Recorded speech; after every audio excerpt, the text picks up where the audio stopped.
We begin this news hour in the United States, where Republican Representative Liz Cheney is vowing to do all she can to keep Donald Trump from making a return to the White House.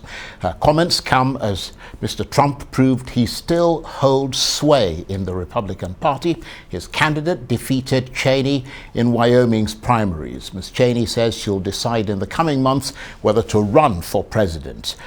Liz Cheney has been a vocal critic of Donald Trump and is the vice chair of the congressional investigation into the events surrounding the insurrection of January the 6th, 2021. We must be very clear-eyed about the threat we face and about what is required to defeat it. I have said since January 6th that I will do whatever it takes to ensure Donald Trump is never again anywhere near the Oval Office, and I mean it. This is a fight for all of us together.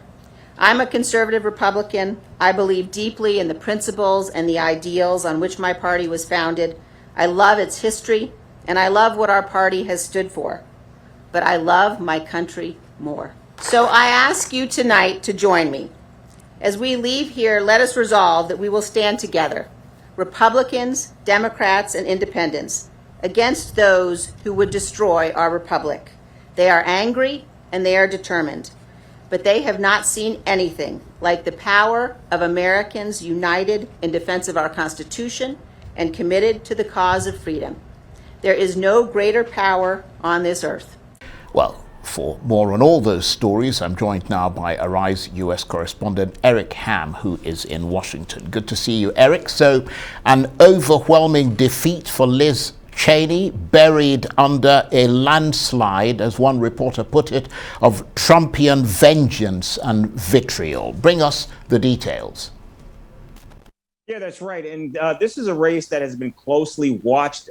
Liz Cheney serves as the co-chair of the January 6th House Select Committee. And so that has given her a very high profile. But even before that, we have seen that she's been under tremendous battle as she lost her chairmanship in the House Republican leadership.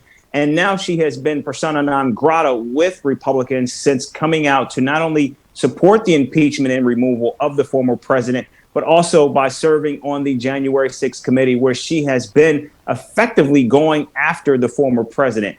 And so we have been seeing for months now that she has been trailing in the polls. And yesterday was just the outcome that many expected. And remember, she certainly has the name, having served in Wyoming politics since 2016, actually since Donald Trump also entered politics. And of course, we all know that her father, the former two-term vice president, Dick Cheney, also served as a House member for 6 terms in Wyoming as well. And it's very striking, going from winning 73% of the vote just 2 years ago and losing in a landslide by more than 40 points already this year. And so what this speaks to is not only how tightly controlled the party is by Donald Trump, but also I think what this speaks to is just how fragile Liz Cheney's hold was on the Republican Party, at least in Wyoming.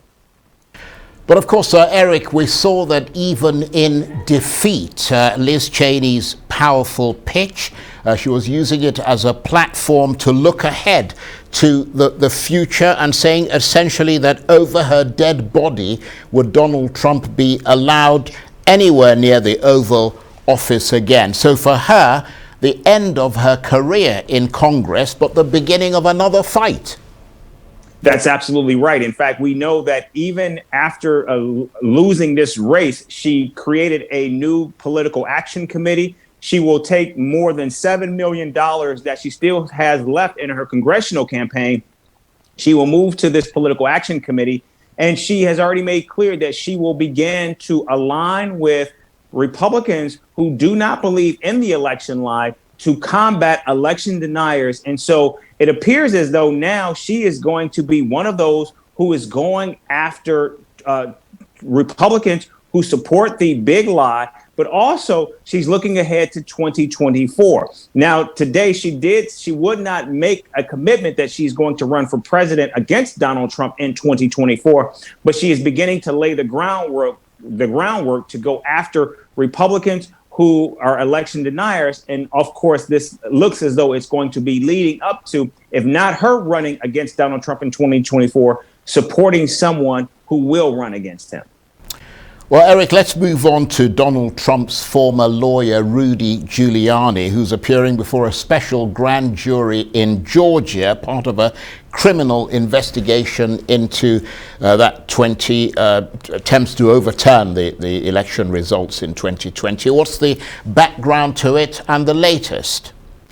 Yeah, this is a criminal investigation that many believe is the biggest threat to Donald Trump right now, because we do know that he is already on tape soliciting a bribe to overturn an election.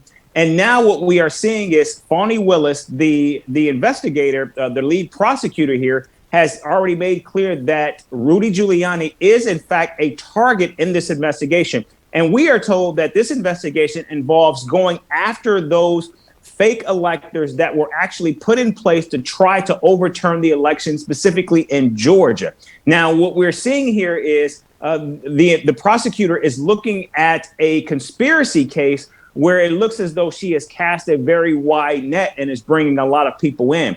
Many believe that, of course, Donald Trump is one of the key targets, but at this time, he has not been called to testify. We also know that in addition to Rudy Giuliani, who is a target and is actually now testifying under oath as we're on air, we also know that Senator Lindsey Graham is someone who has refused to actually provide testimony to the committee. In fact, a federal judge just announced that he is compelled to provide testimony. So clearly some big names here that are very close to Donald Trump. And the question, of course, is, will they actually give up Donald Trump in order to save themselves? And Eric, just one more story before we let you go. Joe Biden's massive bill to fight healthcare costs and climate change, raising taxes on wealthy people to do it, has now been signed. So the final piece of Mr. Biden's long-stalled domestic agenda, as he put it. Yeah, that's right. A massive bill that is expected to reduce carbon emissions by 40% over the next 30 years. In addition to that, what we have seen is it for the first time gives the government the ability to negotiate drug prices down, and it also caps prices on things like insulin for all Americans. And so clearly this is seen as a massive win, not only for the president, but for his party as they head into the all-important midterm elections.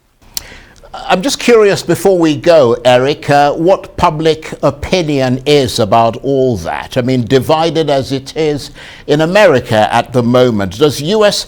public opinion want this bill? It's largely about climate change. Are Americans behind it? Absolutely, Charles. In fact, not only does it provide a pathway to reduce carbon emissions, but also it reduces the federal deficit, which is something Republicans have clamored about for quite some time. In addition to that, the lowering of prescription drug prices for many people, especially seniors, is also seen as a huge, huge win for the party. And also we have seen the president's approval ratings have actually been ticking up slightly after the signing of this legislation. In fact, when it was announced that there would be a deal. So this is seen as a major victory, not only for the president, but for the country. And we're seeing Democrats take advantage of it. Eric, thanks for taking us through all that. Eric Ham, Arise US correspondent, talking to me there from Washington.